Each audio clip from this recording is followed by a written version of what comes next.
Cash-strapped former Trump lawyer Rudy Giuliani may never receive money from Donald Trump for his legal services, but apparently he had found previously other ways to make ends meet by grifting, at least according to a new lawsuit.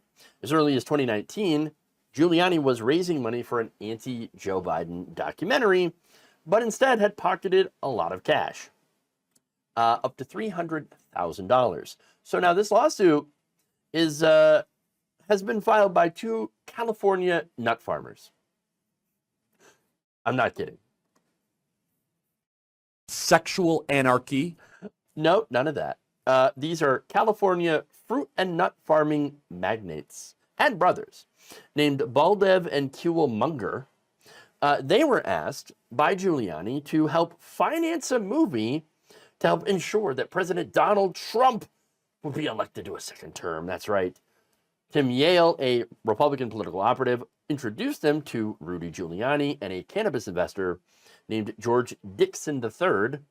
Once again, sexual anarchy? No, none of that. None of that. Okay. Tallywhacker. All right. Now, apparently, Dixon III pitched this movie as a possible kill shot to Joe Biden's presidential campaign. So that's both the pitch from him and Giuliani. Now, the suit was filed this month by a Munger-owned LLC, one of several entities controlled by the multinational agro barons, who also hold part ownership of Nature Ripe, the world's largest producer of blueberries. So now, remember the name Nature Ripe, because apparently they had gotten in a little bit of trouble, and there's some hypocrisy here. So wait for it. Now, first, in the lawsuit, they said the three men all represented that they possess key documents that were smoking guns. Ooh, that would establish that the Ukrainian government engaged in a quid pro quo exchange with the Biden family to benefit Burisma.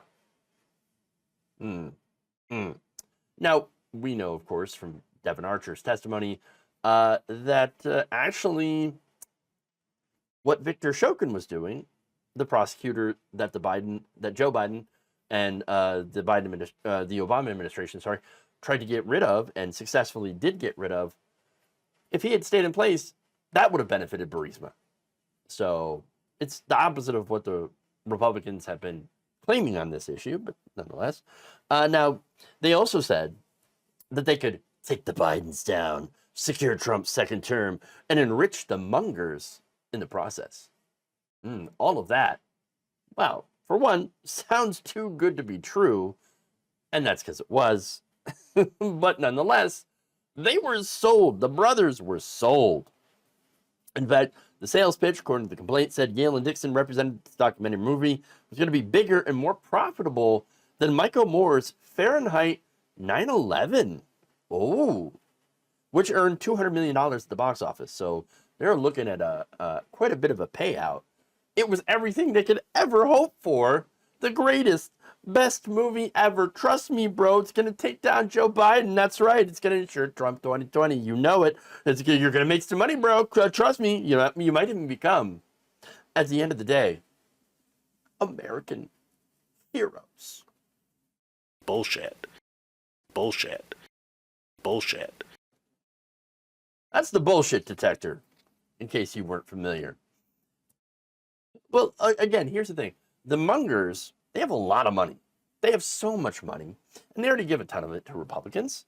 And so they thought, why not? We're sold, yes, everything, yes. They actually gave about $1 million to finance the film. And then what? Where's the film?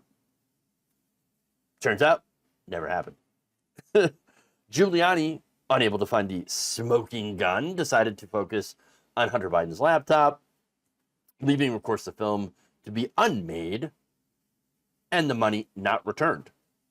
But it gets better. Obviously, we know Biden won the 2020 election, and the Mungers lost $1 million. And so, for me, stupid. All's well that ends well. I mean, rich people getting scammed out of their money? Who cares? Right. Have at it. Rich right-wingers. look, it's obvious I don't feel bad for these people because remember when I told you about their nature right?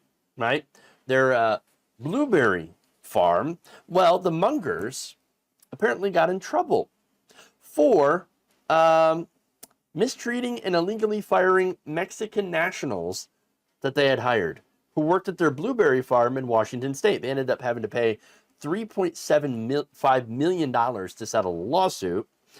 And not only that, they were hit with $3.5 million in penalties and back wages in 2019 for improperly recruiting foreign workers, housing them in unsanitary conditions, and dodging pay rules. So, again, here's the irony, right? Donald Trump, yes, we love how he's so tough on the immigration. He's going to crack down on the illegals. All while at the same time, they're literally hiring foreign nationals, and then mistreating them, by the way. These people are absolute garbage. They deserve what they got. Okay? They supported garbage because they are garbage, and they got scammed by garbage. So, again, I don't feel bad for them at all. Now, the lawsuit also claims that out of the $1 million that they had donated, immediately $300,000 went to Giuliani. Oops.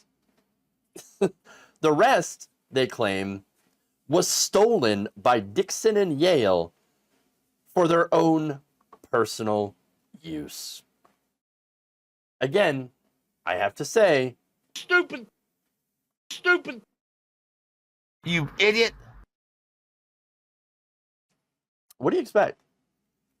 Look, where have we seen this before, by the way? Oh, we've seen this movie.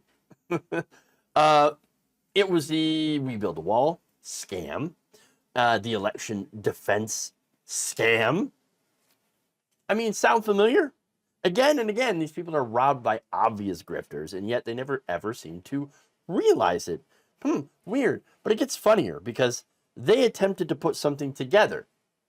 In fact, according to a 2021 piece by Mother Jones, the production ended up being such a disaster that it only resulted in about 15 minutes of low quality footage. What happened? What happened to the bombshell? At the same time that they were making this 15 minutes of crap footage, Giuliani was paid 6 figures to fly out in a private jet to try to woo more potential investors. Or really, easy marks. I mean, it kind of feels like they had to put out something, right? No, it's not a scam. We've got 15 minutes of footage. Really? Oh, 15 minutes for $1 million? Actually, this was a $10 million project. So, look, my final word on this is that once again, we have a situation where rich right-wingers allow themselves to be scammed, and I don't feel at all an ounce of pity for them. I mean, I used to feel bad for people that get scammed, but then I realized something. Maybe the right wing likes to be scammed. Maybe they enjoy it. I mean, you think about it, they want so badly for some of these things to be true, or for all of these things to be true, and they completely ignore the signs, the reality of the situation when people are telling them, hey, this isn't true, by the way, watch out, this looks like a scam, you're going to be scammed, don't give these people your money, and they still do it anyway. Take that, libs, I'm owning the libs by giving a grifter my money. Look, at the end of the day, it's cognitive dissonance. I keep hoping that perhaps, if this continues to happen, and it will, as long as there's dumb right-wingers that have money that they're going to throw away on these scam artists, well, they're going to keep doing it.